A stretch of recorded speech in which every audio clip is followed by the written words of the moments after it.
Kwigenekerezo rya munani ndamukiza umwaka wa 2021 nyene cubahiro Evariste Ndayishimiye umukuru w'igihugu cacu c'u Burundi yaruguruye icese ihuriro ry'ugwaruka rw'u Burundi rigira gatanu ku mugwa mukuru wa politike Igitega ku Civugo ngo umwe wese kucashoboye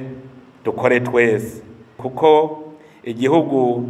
cubakwa kandi kikongera gatezwa imbere na beneco no mu bisagara uko hangana kose mu rupangu n'uburyo umuntu abafise birashoboka ko ico civugo gishirwa mu ngiro umuntu akahavyaza umusaruro akaharima imboga akahatera ibiti vy'ivyamwa hakwatera ivyatsi n'amashurwe gutyo bikamufasha mu ngaburo no mu kuziganya amahera yahora bigura akamusahiriza mu bindi vyankenerwa. Umushikiranganje w'uburimyi ubworozi n'ibidukikije Dr Deogide Rurema yarafashe iya mbere mu gutera imboga n'ibiti vy'ivyamwa aho abaye. Sanzwe nkorera umushikiranganje w'uburimyi n'ubworozi n'ibidukikije bwa mbere twakoranye i Bujumbura hama aho yimukiye ino turimukana turadugana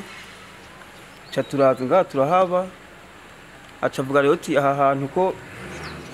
hari gazo nkuko bateye gazo ati turaba ukuntu twohashira ibintu vyo kurya vy'ibiribwa ubwoko butandukanye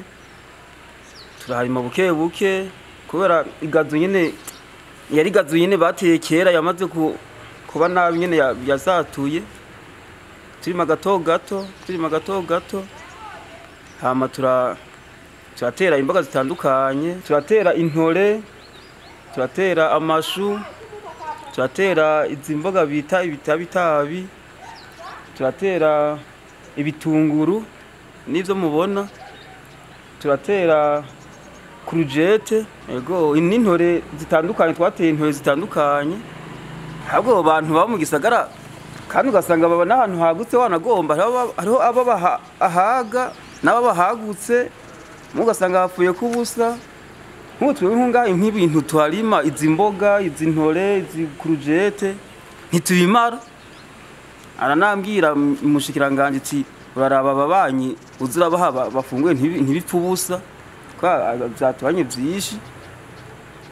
ego nkaho nyene bafise amaparaseri akabapfa kubusa kandi bamwe mugasanga no kwaguka haragutse nibaze nkeka ahubwo ko batararonka inyigisho canke ngo biyumvire gukora ibintu bishaka kubateza imbere kuko naho baba bafite amafaranga ati ibintu tuzobisuma bashaka ayobose imishije izo mboga canke izo ntore bakayakoresha ikindi